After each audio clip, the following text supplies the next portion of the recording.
What is democracy for kids? Hey kids, have you ever asked yourself, what is democracy? You may have heard that term democracy. You may have also learned that the system of government that we have in the United States is called a democracy, and that being a democracy is an integral part of what makes the U.S. such a special place to live. But why? Why is being a democracy so special? And how exactly do democracies work? Well, think about it this way. Let's say you and your friends are hanging out on a Saturday morning, trying to decide what to do that day. Maybe someone wants to play soccer, and someone wants to play a board game, and perhaps a third friend suggests playing tag or diving into a board game. And maybe a fourth friend really wants to go to the mall. How do you decide what to do? Well, you could all discuss your options and come to a group decision. In that case, everyone would have a say, and the group would come to an agreement. That way, figuring out what to do is not just one person's decision, but everyone's. That's only fair, right? That's kind of how democracy works. In a democracy, the government is run by the people. The people who serve in the government are elected by a majority of the citizens, based on who they think are the best people to run the country. In addition to the president, the representatives of Congress, and the senators, who are elected members of the national government, there are also many local elections, in which citizens of towns, cities, states, and communities elect mayors, state representatives, council members, governors, judges, sheriffs, and others. Elections happen all the time in a democracy, and the winners are determined by whoever gets the most votes. In the United States, everyone over 18 years old can vote for the various people who will represent them and their interests. While younger people can't vote, that doesn't mean you don't have a say. You can express your opinions to your parents, your friends, or your teachers. You can go to community events if there's something that you want to be changed or fixed. You can write letters to your representatives. You can protest in the streets for things you're passionate about. There are lots of things you can do. Just like everyone around you, in a democracy, you have free speech and can express your point of view so that people running for office can take into account what's important to you and those around you. Democracy can be best summed up in the phrase, one person, one vote, meaning that everyone's vote is as important as everyone else's. But in practice, there are different types of democracy. First, let's talk about direct democracy. In direct democracy, every citizen votes on nearly all critical decisions. Here's an example. Let's say someone proposes a tax on ice cream in your town. For every ice cream cone sold, the local government would get 2 cents to help pay for local town projects. Some people might be in favor of it, and some against it. In a direct democracy, the people in the town would each have one vote to decide whether or not to impose the tax. If more people voted yes than no, the tax would be put in place. If more people voted no, then it would not. This form of direct democracy was widespread in ancient Greece, where democracy was actually born. Back then, everyone would gather together and cast their votes. That process worked because the population was much smaller at the time. These days, with so many people, direct democracy is much more difficult.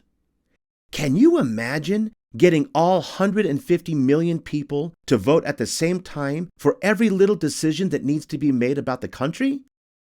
That would be almost impossible. This form of democracy is also sometimes called a democratic republic. In this type of government, people elect representatives that have the same opinions that they do in hopes that their interests will be reflected in the decisions made. The United States is a democratic republic. We elect people to vote on our behalf in Congress. Let's go back to our ice cream tax example.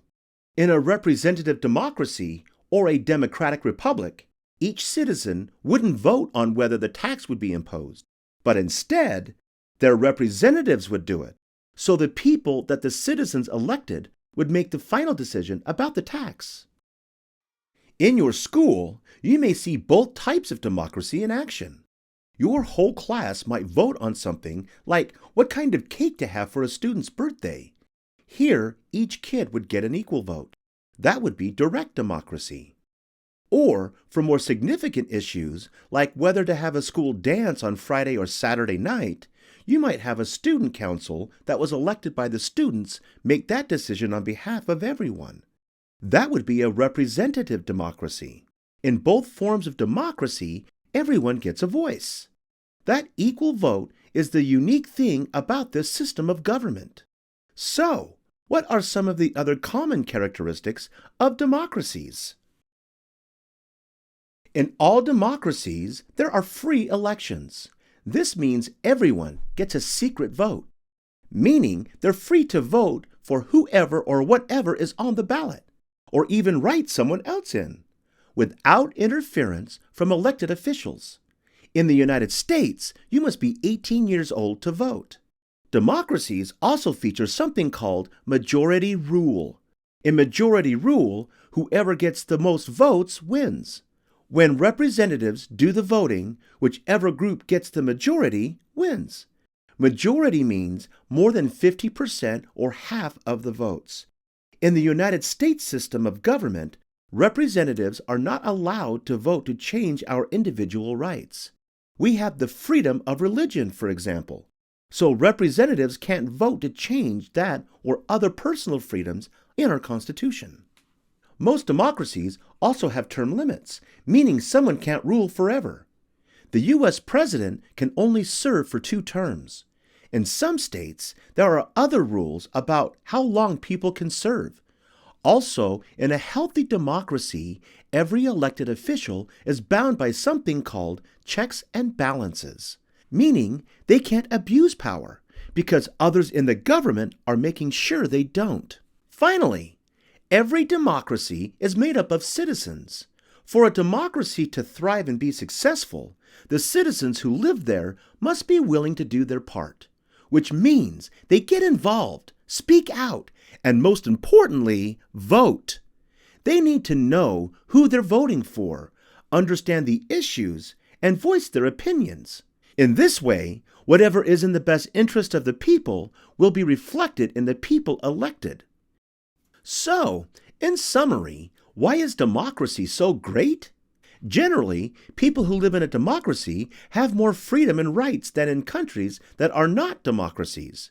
People in democracies usually have a higher standard of living, are better protected, and have the type of society they prefer. Of course, not everyone will always be happy with the decisions made in a democracy, and it's up to everyone to continue to try to improve the society by being informed and voting for the people they think will serve them best.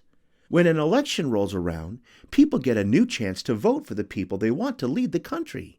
Nobody should take democracy for granted. There are always some people who would prefer to have all the power for themselves. It's up to all of us, including you, to make sure democracy thrives, remains healthy, and continues long into the future. Hope you had fun learning with us. Visit us at learnbright.org for thousands of free resources and turnkey solutions for teachers and homeschoolers.